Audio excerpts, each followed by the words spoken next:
मुख्तार की कहानी सरकार समझ रही है कि हमने द एंड कर दिया, लेकिन ये तो सही है कि मुख्तार इस दुनिया में अब नहीं रहे। लेकिन जितने फूहर ढंग से सरकार के संरक्षण में उनके चहेते अधिकारियों ने दुर्दांत अपराधियों को बचाने के लिए मुख्तार अंसारी की हत्या करने की साजिश को अंजाम दिया है, जेल में जबकि वो न्यायिक अभिरक्षा में होते हुए सरकार की ही कस्टडी में है, तो जो राजधर्म है उसकी हत्या हुई है। अब कोई इसे अपनी बहादुरी समझ ले तो अलग बात है। अब आप चैनलों के माध्यम से सरकार ये चलवा रही है कि उनकी मौत कार्डिया अरेस्ट हार्ट अटैक के हुई। प्रथम दृष्टया पोस्टमार्टम में ये कारण आया है। हम इसका खंडन नहीं करते। थोड़ी देर के लिए हम इसे मान लेते हैं कि उन्हें हार्ट अटैक भी आया है, तो उस परिस्थिति में उनको पहुंचाने के लिए मेरा या जो परिजनों का आरोप है उसी वजह से ऐसा हुआ है। 19 तारीख को मुख्तार को जहर दिया गया, जेल में खाने में मिलाकर जहर दिया गया। मुख्तार ने खुद इसकी कंप्लेन न्यायालय में कराई। उनके वकील ने हमें भी बताया। हमने खुद जेल सुपरिटेंडेंट से टेलीफोन से बात की और उसने बताया कि हाँ तबीयत ख़राब है। हम लोग डॉक्टर भी दो डॉक्टरों का पैनल बाहर से भी मंगाया है और जेल का डॉक्टर, ये 3 डॉक्टर उनका इलाज कर रहे हैं। हमारी ये वार्ता 20 तारीख को हुई है और उन्होंने कहा कि वो ठीक हो जाएंगे। हमने उनसे अपनी बातचीत में ये कहा है कि उनको जहर दिया गया है और इससे पहले भी उनके बैरिक का खाना चेक करने वाले जेल के कर्मचारी बंदी रक्षक को भी इस जहर का असर हो गया था।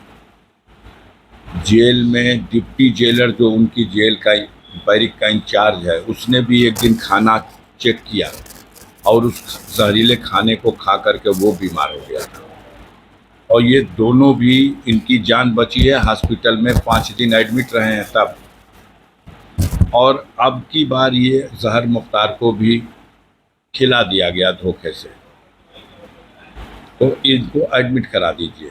उसने कहा नहीं ये ठीक हो जाएंगे, हम इलाज करा रहे हैं। उन लोगों को जो आप बता रहे हैं सही बात है, तबीयत उनकी ख़राब हुई थी, हमने एडमिट कराया था, लेकिन उसमें अलग अलग भिन्न भिन्न रिपोर्ट आई। एक में आया पॉइज़न का, लेकिन दूसरे में आया कि गैस थी, तीसरे में कुछ और आया। तो खैर उनकी बात अलग है, इनका हम इलाज करा रहे हैं।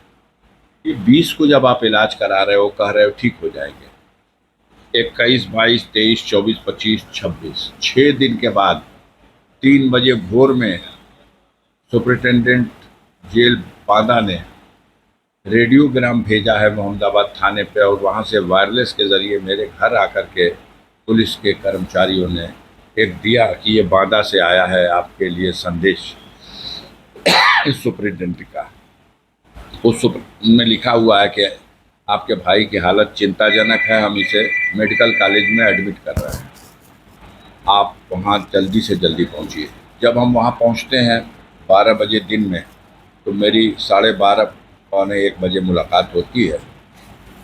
उस समय मुख्तार होश में थे, उनसे मेरी बात हुई है, लेकिन वो उठ के बैठने की स्थिति में नहीं थे। पेट बहुत ज़्यादा फूला हुआ था, उनका ब्लड प्रेशर अभी भी बहुत कम था, ऑक्सीजन लेवल कुछ मेंटेन हुआ था। उन्होंने बताया मैं जेल में बेहोश होकर गिर गया था और अब यहाँ आने के बाद धीरे धीरे मैं होश में आया हूँ, लेकिन हमारा इलाज अगर गंभीरता से ये लोग नहीं करेंगे तो हमारे बॉडी पे जहर का असर हो चुका है। मुझे जहर दिया गया है। सबके सामने उन्होंने फिर कहा। हमने डॉक्टर से बात किया कि आप रिफ़र कर दीजिए लखनऊ इनको पीजीआई के लिए या किसी और हॉस्पिटल में।